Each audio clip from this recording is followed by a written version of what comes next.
Cool. So while I'm doing this, while I'm just getting this ready here, make sure that you have a pen and paper because there will be some writing. So while I'm just fixing this, pen and paper, super. Good. Let's do this then. Good. We are ready to go. So we're going to talk about limiting beliefs and what is it really? What is limiting beliefs? So we're going to go all into that. And I want to start by just thanking you for being here because I know that time is really, really precious for all of us. It's one of the most precious commodities that we do have. Um, there's still some people saying that, you know, money is more important or gold or silver or whatever, but I really don't agree with that. It really is all about our time and what we do with it. So thank you so much for being here.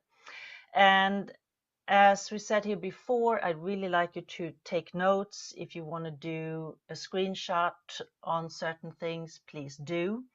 We'll save the questions for afterwards so that you feel free to ask whatever you want to ask me. So thank you. So why a webinar on limiting beliefs? Well, if we want to have peace outside of ourselves, we need to have peace within ourselves. So, and to be able to feel that peace, we need to be what we call congruent with ourselves. We need to be on the same page with ourselves. So the limiting beliefs that we are holding on to, many of the times we don't really know that we have them. And what they do is that they keep us small and they prohibit us from evolving and to become who we really are. And also, they're very hard to spot. That's why we keep hold on to them. And they really keep us stuck in our daily life. And as I said here, it's not just going to be me talking here. I'm going to put out a lot of questions for you so that you will have to think as well about your limiting beliefs. So who is this for then? Well, I would have to say that if you have ever experienced sabotaging yourself, if you have a self-sabotaging pattern, I'm gonna let you meet some of the self-saboteurs that we have inside ourselves a little bit later. But if you experience self-sabotage patterns in your life, if you have fears and facing challenges, if you find that hard, if you feel like you just on repeat all the time, you're stuck in this loop, you know, life keeps repeating itself, and maybe feeling insignificant, you know, this question here, who am I to do things? And if this makes you avoid taking new steps, well, then this webinar is definitely for you. It's not for you if you are, I do love this here. When you talk, you're only repeating what you already know. But if you listen, you may learn something new. I like that one. So I always do this. Who is it for and who is it not for? Well, it's not for you if you have no willingness to change whatsoever. And not open, you know, you don't want to be challenged. You don't want to look deeper into values and maybe start questioning old beliefs, and just don't want to explore new possibilities. Okay, so if this is you and you're not willing to do this, well, then I guess you can do something really nice with your time instead of spending it here with me. We're going to explore how to identify limiting beliefs. This is what we'll do today. Okay, we will explore how to identify them. We will also look at internal resistance and also actually the external resistance that there is. We will also find out, or you will find out, what drives you, but also what stops you. And becoming aware of the self-sabotaging patterns that we do have. And also something I call 6 levels to emotional freedom. I will give you the blueprint for that. Doesn't that sound good? It sounds good, right? But there's work behind it. So I'd like you to stay to the end because I love your input. It's very important. It's really things like this, webinars like this should really be done in real life where you can sit and you can talk and so on. But as I said, okay, this is a webinar, it's not a workshop. So my intention with this webinar today is just to get you thinking, just to start a process within yourself and continue that one. So I don't know about you, but have you ever started something and never followed through? You know, I can't be the only one. You know, really good intentions, but then something happens. And this is something really cool that I came across. Actually, this year was from one of my mentors. I have top mentors as well. I think everybody needs a mentor in their life. And he was talking about how different, you know, when we commit to something, that there are 4 different levels of commitment. I don't know if you've ever heard about that, but for me, it was sort of a little revelation because I started understanding myself better. So the first level, let's say you commit to something. What is it? Just think about something you want to commit to. What can it be? I can't hear you, so you know, but something anyway. You want to commit to something. You want to start a new program. You want to start better eating habits. You want to start training. You know, all the regular things. So the first level in a category he would call a toe dipper. So we just really dip our toes into it, just like with this webinar, dipping our toes into it and seeing, is this really for me? I don't know. You know, I'm going to listen to her, but we'll see what I get out of it. And maybe I don't want to change after all. So I'm just dipping my toes into it. Okay. And that's fine. The next level is a conditional commitment. It's like, okay, I commit on condition that the program, or I'll start my change of eating habits next Monday if next Monday is an even number, or you know, there's always a condition to it. So it's like it's not a fully commitment, but it's like, okay, I commit if. And then you have the third level, the third category, and that's total commitment. It's like, oh yeah, I'm in, I'm doing this. And then actually the fourth category or level is unstoppable. Okay, so, and this is really interesting because I don't think that all of us are like in, you know, we're not all toe dippers all the time, or we're not all unstoppable, or we're not all, you know, committed. We are all of these 3 levels and categories depending on what it is that we're doing. So I just want you to think about this. In what circumstances in your life have you been a toe dipper? In what circumstances have you been committed? And in what circumstances have you been committed but with a condition? And have you also experienced this unstoppable feeling? I mean, I'm thinking of like, you know, like Elon Musk or somebody like that. They got to be unstoppable. I mean, they're definitely not toe dippers. Branson and all those people who are being able to like create so many things, they just seem unstoppable. So it's really interesting to start to think about that. Where are you? And when you start a new thing, you know, on what level will you be committed to it? So that's just something I wanted to throw out there. Well, we have a lot of internal resistance, right? I mean, that's part of having limiting beliefs as well. We can have thoughts of, oh, I'm not worthy this, I don't have the skills, or this one, who am I to? And I'd like you to write this down. Write down, who am I to? And fill in the blanks. Who am I to, well, sit here and talk to you and do a webinar on limiting beliefs? I have limiting beliefs, obviously. We all have. So who am I to? Who am I to think that I'm a writer? Who am I to, whatever, come up with? So write that down, and I'm sure that you'll be able to fill in that even more as we go along. The important thing here is to make a shift, and I do love this picture of the, I hope you can see it. Let's see if I move this a little bit up like that. Okay.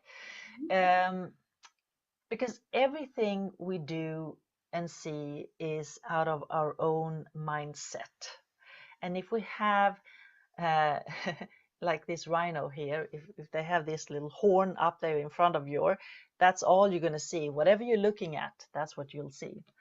And we all have, we call it our colored glasses, because we see things out of our own subjective point of view. So what do we do then? Well, the solution is, of course, shifting the mindset. But here is something important. The clues are in your life and in your current result. Please write that down. The clues are in your life and in your current result. Write that down while I take care of my dog. I'm so sorry. This is live, and I just have to move her a bit. Hang on. Keep writing.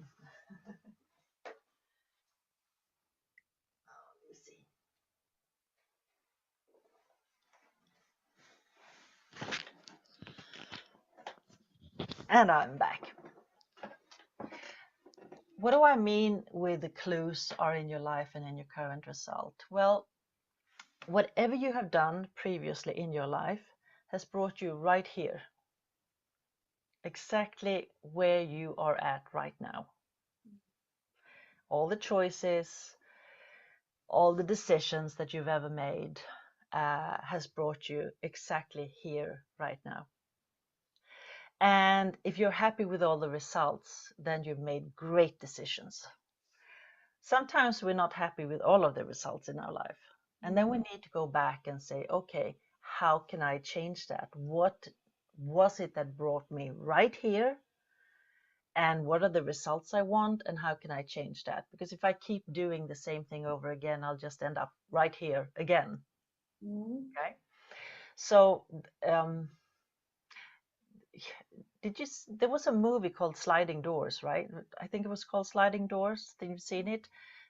It was somebody missing a train or something. I think it was. Anyhow, he would make the train, and it was different. It was him. I don't know. A long time ago, I haven't seen it. But if you like missed the train, something would happen. And if you made it into the train, another part of your life would change your life anyway. So that's what I mean with everything that we have today is a result of all the decisions and everything that we have made so far. It's quite daunting to think about that, really, but it's also really, really positive, because we do have choices. We have choices. Well, who am I, and why do I do, well, who am I to sit here and talk, and why do I do what I do? So I started actually way back when, in 1989, started working in health. I started working for a nonprofit organization in New York, and since then I've been really into nonprofits. I've been spending 10 years working with nonprofit organizations on a regular basis. But what I really do is I help people to go from stress to strength, because that's that's what's important. And to help people, to coach people, to see what is it really, that keeps us stuck, and how can we get unstuck. So I've been working as a therapist for the past 30 years. I'm a speaker.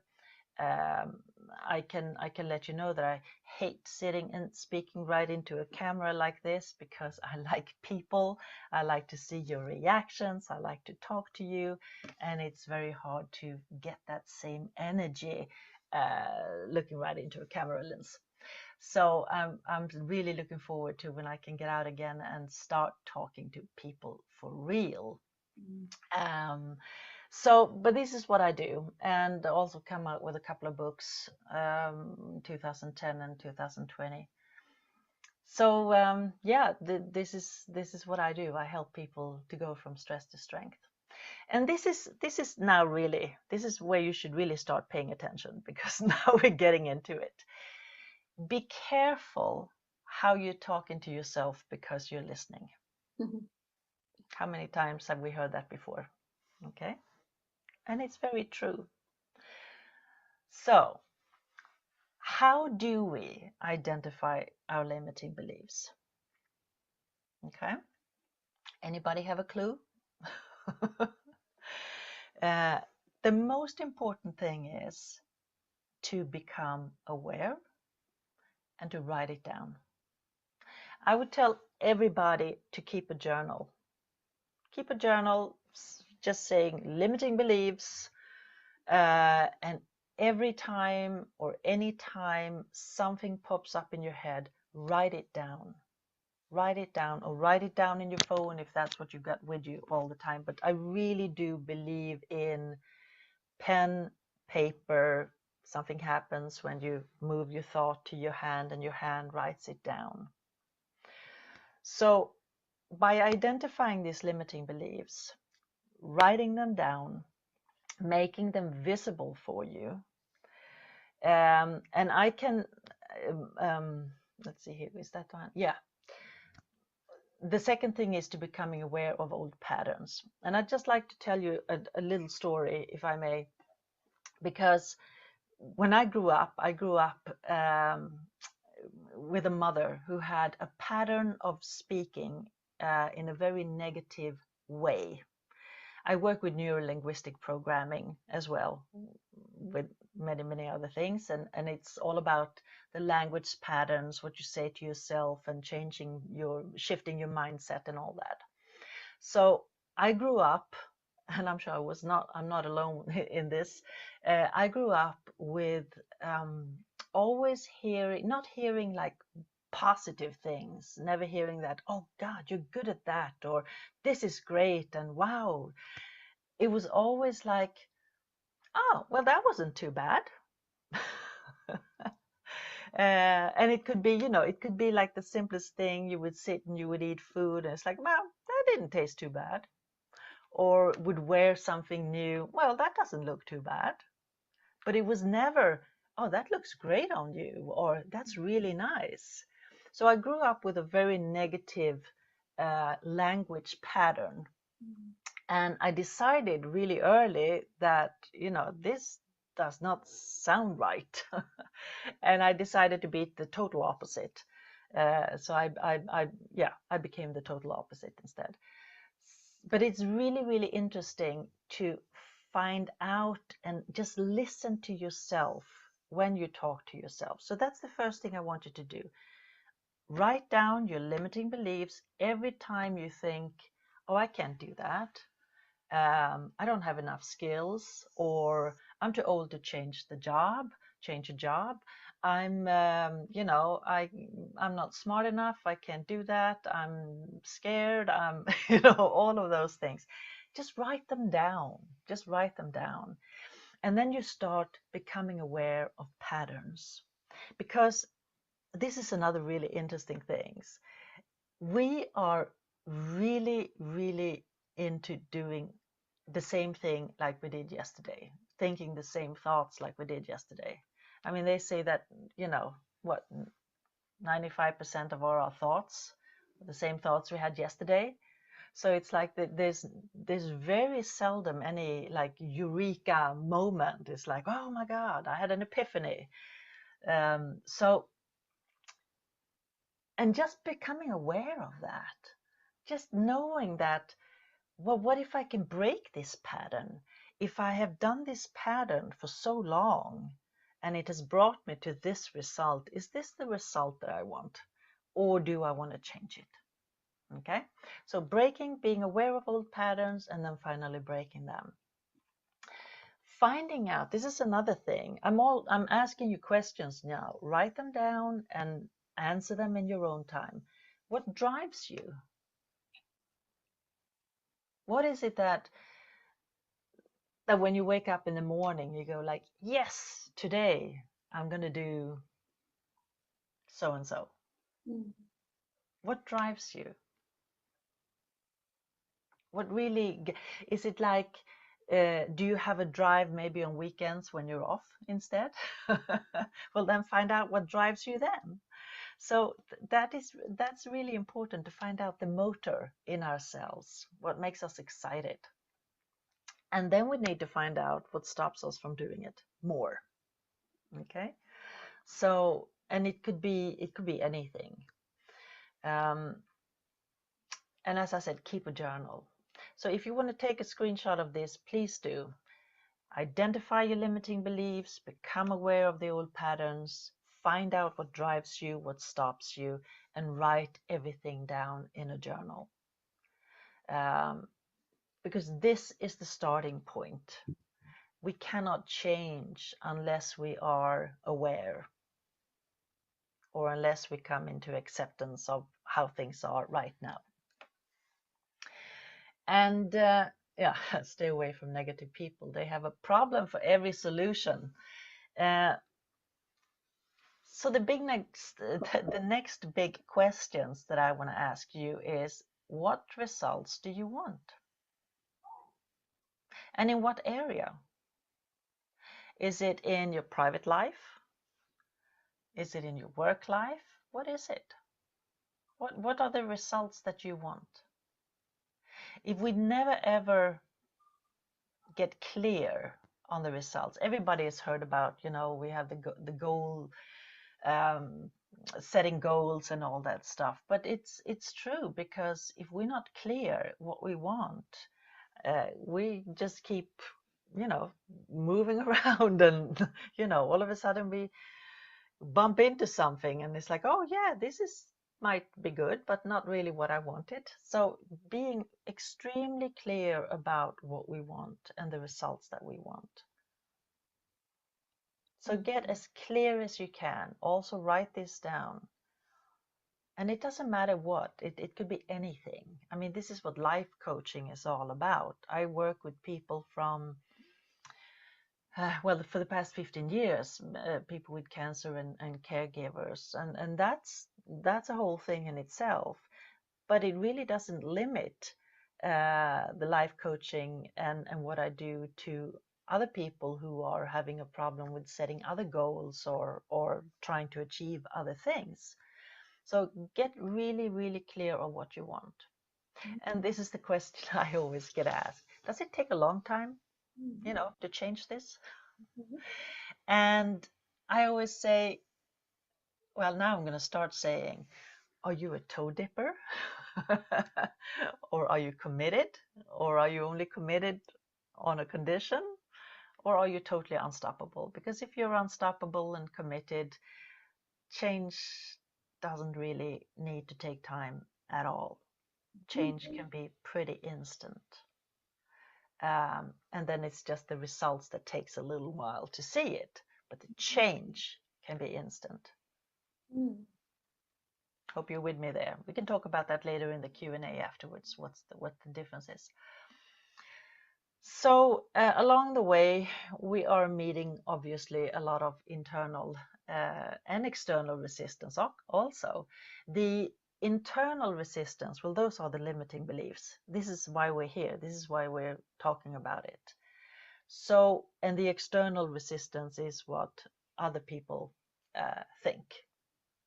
So if we are first of all have to battle our own internal resistance, and trying to battle with that, and yes, I can do this, and yeah, this is right for me, and okay.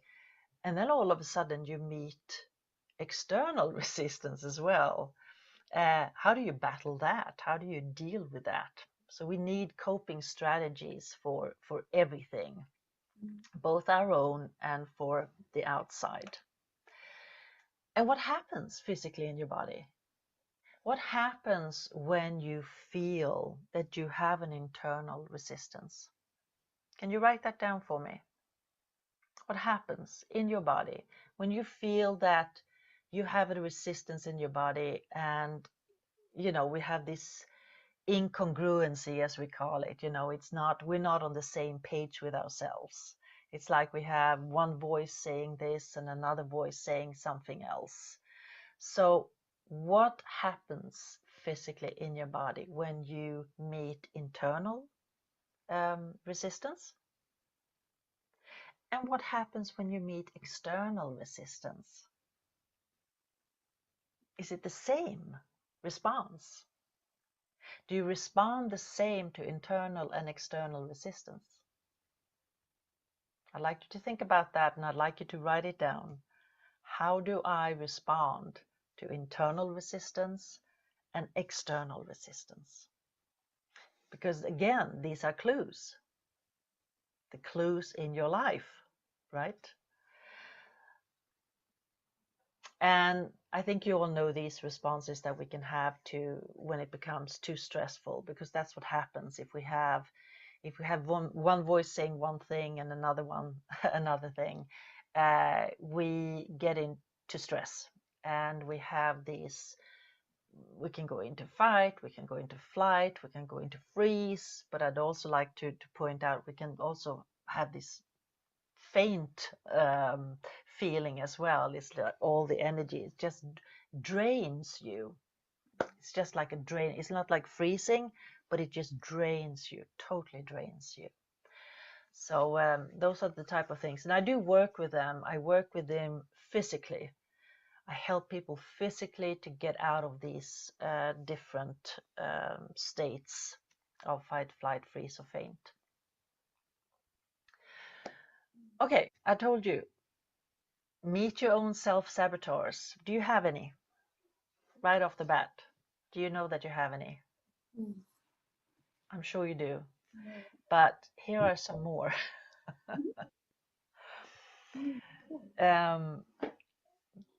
There are many, many more than this. But I think we have all met perfectionist, a person who is so good at what they're doing, but they're also perfectionists, and they have a hard time to, let's say if you're writing a book, for example, and that book never gets written because it's never good enough, and it can take years and years and years before it comes out.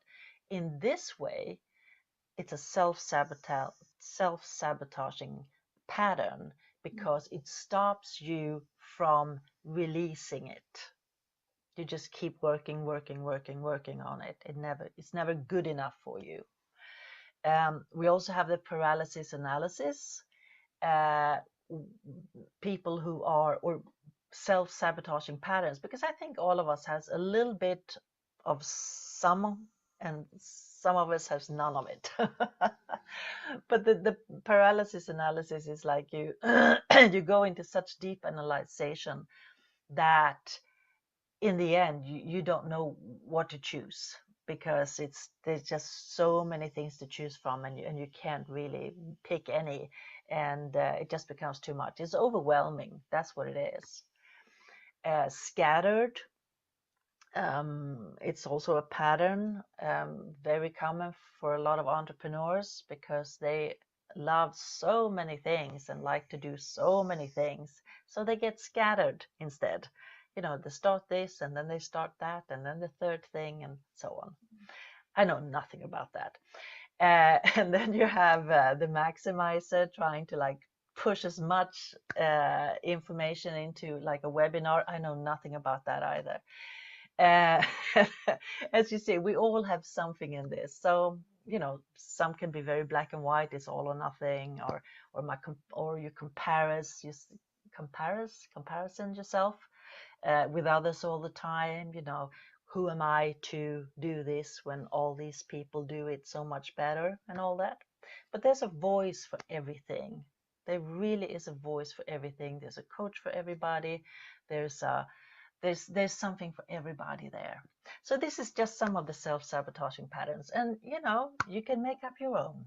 And if you want to keep them, keep them. But if you want to sort of see if you can shift them a bit, you can always talk to me. This is where we're going to get into, I think we're going to do another 10 minutes here.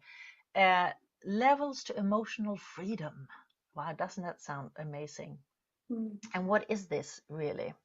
I don't know if you've seen this before. It's called logical levels, and it's right out of NLP, neuro linguistic programming, which is, as I told you before, a language pattern and how to change and shift your mindset really. And DILS is well, it was started by two men, Bandler and Grinder, and this is also a man, Dilts, who has sort of worked and you know, it's always keeps developing. So I use this when I work with people just to see on what level they're stuck. And I'd just like to tell you, to give you an example for this to make sense. When I started working with NLP, it was back in 2008 or something, 2009 or something. I started with the easy cases. I started with people wanting to quit smoking. Okay, so and I used this level. I used you know, to go in to see, is it something in the environment that we need to change? Is it like a behavior? Is it their capability to put down a cigarette, for example? Is it values, beliefs, identity, or you know? So I would go in and see what level it is. And what really struck me many times was that why people, if we're not talking about smoking, why people fail to quit is because they work on the wrong level. Many that I spoke to, they would identify themselves like this. They would say, I am a smoker. Okay. That to me tells me that it is part of their identity. So if I were to go in and try to see how can we change your environment only, it's not really going to help. Or their behavior, or their values and beliefs, because it was much higher. It was part of the identity. So who are you if you're not a smoker? So that's where you have to start. And then you can work your way down. You can change your values, beliefs around it. You can change the behaviors, and also make sure that the environment is sort of friendly to you, so that you don't easily go into um, I know some places they have these smoking squares where everybody meets up and talks, and so you know, you need to stay away from those things. And this is also a really good um, blueprint to work with any type of problem. I've worked with so many things out of this level, this emotional freedom level. So you can take a screenshot of this too, but this belongs to DILTS, and this is why one of the reasons I can't send out the PowerPoints, but I just wanted to show it to you.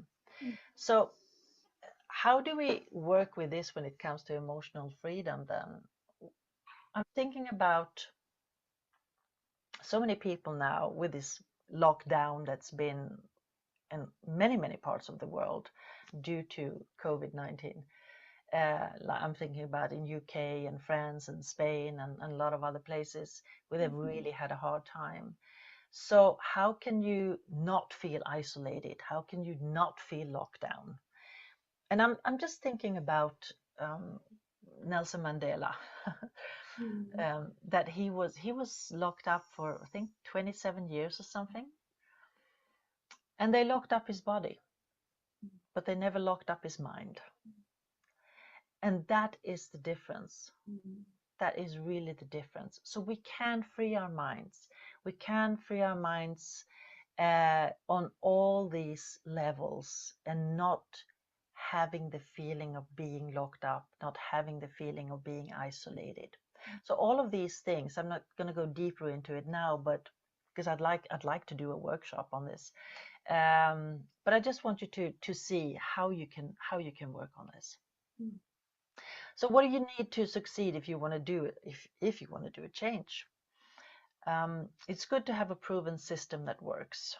NLP has worked for years and years and with great result, and I have lots of great results with it too. And you need to have a coach and a community, a support, really more people around you. Trying to do change on your own is always very hard. You also need somebody to hold you accountable. And here's the commitment again, being a toe dipper, you know the drill now.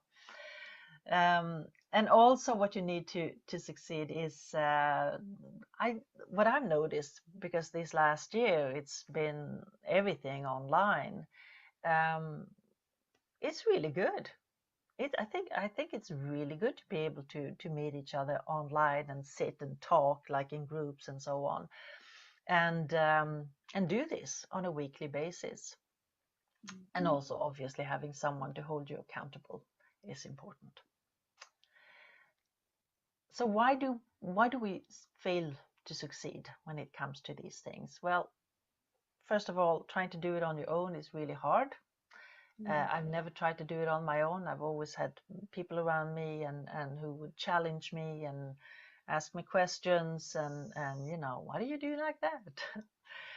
Not addressing the elephant in the room, not having the right resources to do it, and not having a system that works, not having the support, and not being accountable. So those are some of the things that why we usually fail when we start off something new. I have, as I said, for 30 years I've been working with stress management, and it was not until it was 3 years ago or something like that, where I met my now new coaches, that they said, so what's your system? And I said, system? I don't know. I don't have a system. I help people. I do this and I do that. Yeah, but I mean, you have to have a system. And I'm like, yeah, I do have a system. And what I take people through actually is, I take people into awareness. That's the first. We go in, just like today. This is like an awareness program for you right now, a webinar, the awareness, all the questions I've been asking you. This is what I ask all of my clients. And also coming into acceptance. You know, this is what it looks like right now. Because if we start fighting things, it doesn't really work. You know, we're fighting against ourselves. So we have to accept that things are like they are, but we need to come into awareness. And then the next step that we're taking is to find the right coping strategies that works for you. Some people, it's working with the logical levels. Some people, I work with other systems. But we need to find the right coping strategies, whatever it is. And the third step is to, well, I would say to heal as well. It's heal and recharge. But heal is an important thing, because if we have been going around with a belief that we are not good enough, we need to heal that thought. We need to heal that part of our body, so that we actually can feel good about ourselves again. And we need to recharge, obviously. The transformation, well, that's where I come in too. And I mean, I'm in all of these systems, but it's really hard to do things on your own. If it was easy, because I'm sure that you all have a lot of books, a lot of self-help books that you've read, and they are in the rack, and they're there, and they're collecting dust, and you bring them out again, and you look at them and you read through them. Oh yeah, you get inspired, and it's like, oh, the inspiration lasts for a day or two, or maybe a week, and you put it away, and then heavy day starts, and so on. So we really need transformation, not just information. We need somebody to hold the hand and help you through, and then just get into a new norm and get sustainable habits, actually, which is important. So what is your challenge? What do you want to dive deeper into? That is my question to you, and this is what I will ask you after I stop the recording. I want to know what your challenge is and what you want to learn more about, so that I can serve you and not just sit here and come up with my own ideas about what you need, because that doesn't work at all. I was thinking about doing a workshop here, actually, and did I write down the dates? I did write down the dates. So about the same time, but on May 16th, just like sitting down for an hour, but really in a group on Zoom, going over what is it that holds you back, just really doing the journaling, and do the journal from now until then. Going into the six levels in detail, so that you really know where should you start looking at and solving your problem. And then going forward on May 17th, I thought, okay, so what level, really going into the levels, on what levels do you experience the blockage? Like really going in and try to solve that. And then just, it's really all about the transformation on the 18th. Sounds easy, right? But these are 3 really simple but digging deep workshops that I'd like to do. And, we'll see how many who will join me there, because there is a choice. We all have choices. Action is very important.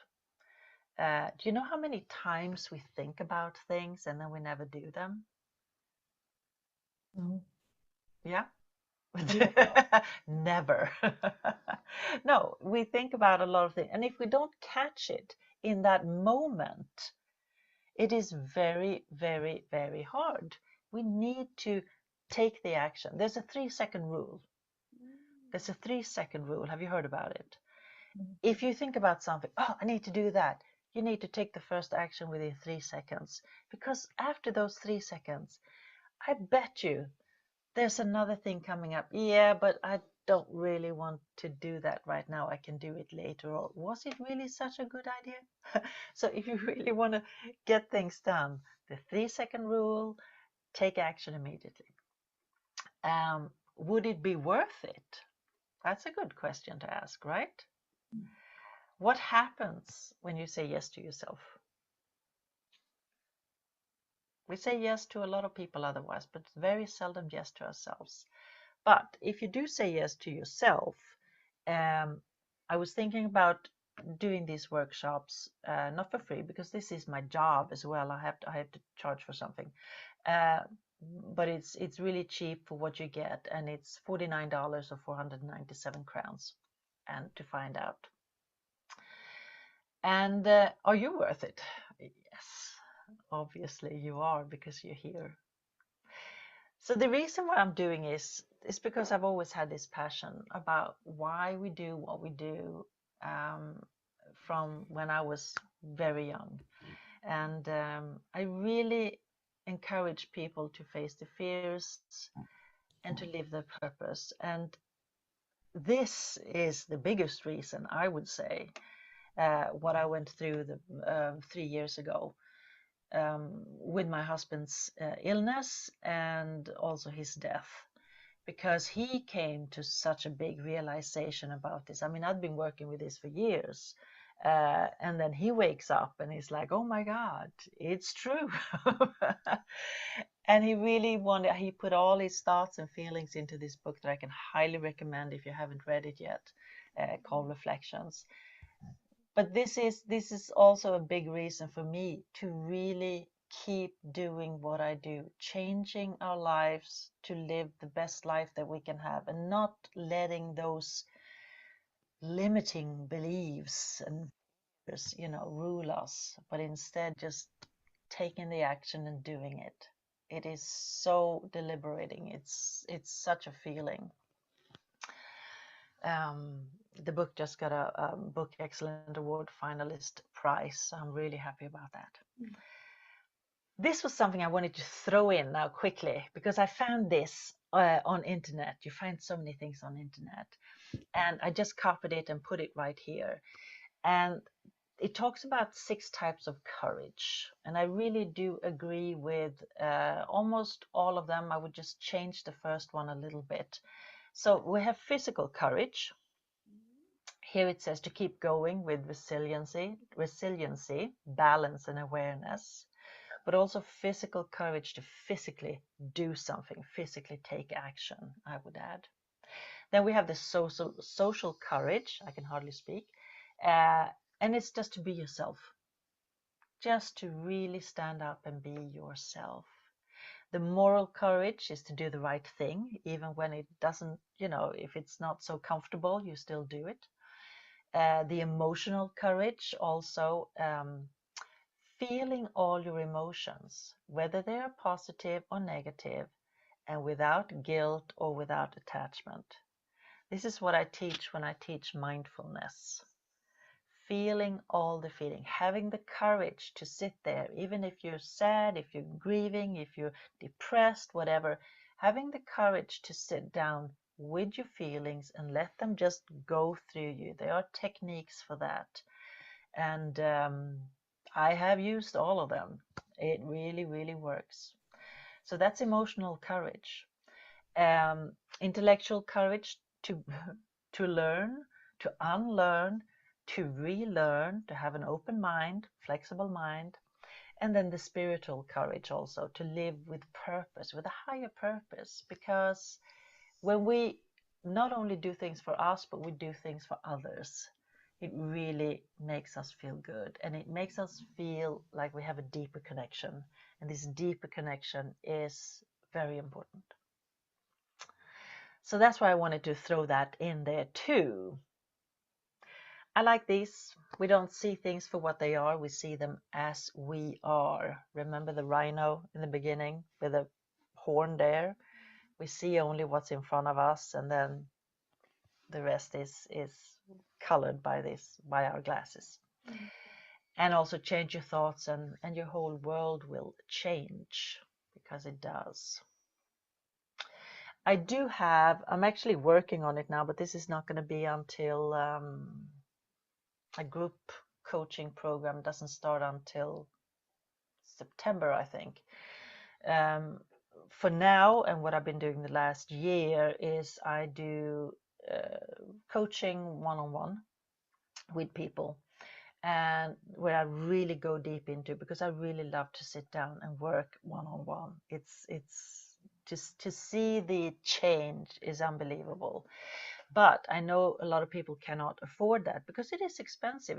There's a lot of energy I put into it. It has to be the right fit. We have to be the right fit for each other. You have to be totally committed because I'm totally committed. And so, we work very intense and very close so that you get what you want, your result. But in a coaching program, I can lower the price and I can have more people, but that's not going to start until the autumn. But I do open up for complimentary sessions though, if you want to know. So if you want to sign up for the workshop, you can do that. Just let me know. Send me a mail. These are the dates, 16th, 17th, 18th. I would love to work with you. And this is a group thing. It's not going to cost you an arm and a leg. It's only 497 crowns or $49. So, and this is really what we've been going through this past 55 minutes, about identifying limiting beliefs, internal resistance, what drives you, what stops you, awareness of self-sabotaging patterns, and 6 levels to emotional freedom. And I hope that you've written down the questions that I've asked you. And I would love to go into a Q&A session where we can talk and you can ask me all sorts of questions. And I think that's coming up next. Yes, there we are. So I'm going to stop the recording. Let's see here. I'm going to stop this first of all, stop the sharing, and we can really see each other again. And I will quit the recording. There it is. Do I want to